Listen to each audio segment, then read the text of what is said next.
പിതാവിന്റെയും പുത്രന്റെയും പരിശുദ്ധാത്മാവിന്റെയും നാമത്തിൽ ആമേൻ. യേശുവിൽ ഏറ്റവും പ്രിയപ്പെട്ടവരെ, ഇന്നത്തെ സുവിശേഷം മത്തായിയുടെ സുവിശേഷം 18-ാം അധ്യായം 15 മുതലുള്ള തിരുവചനമാണ്.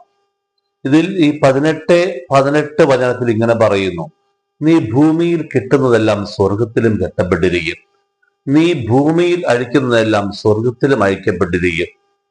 എന്താണ് ഈ നോമ്പ് കാലഘട്ടത്തിൽ നമ്മുടെ അനുരഞ്ജന കൂദാശയുടെ പ്രാധാന്യം ഈശോ കൂടുതൽ പറയുകയാണ്. അനുരഞ്ജന കൂദാശ, വിശുദ്ധ കുമ്പസാരം, അത് വളരെ പ്രധാനപ്പെട്ടതാണ്. വൈദികന് അധികാരം കൊടുത്തിരിക്കുന്നു. നീ ഈ കുമ്പസാര കൂട്ടിൽ കെട്ടുന്നതെല്ലാം സ്വർഗത്തിലും കെട്ടപ്പെട്ടിരിക്കും, അവിടെ നീ അഴിക്കുന്നതെല്ലാം സ്വർഗത്തിലും അഴിക്കപ്പെട്ടിരിക്കും. ഇതൊരു കൃപയുടെ കൂടാരമാണ് ഈ കുമ്പസാര കൂട്. ഹോസേയുടെ പുസ്തകത്തിൽ 12-ാം അധ്യായം 16-ാം തിരുവചനം ഇങ്ങനെ പറയുന്നു: പാപം ചെയ്യുവാൻ ആരുടെയും സഹായം വേണ്ട, എന്നാൽ തിരിച്ചു വരുവാൻ ഒരു സഹായം ആവശ്യമുണ്ട്.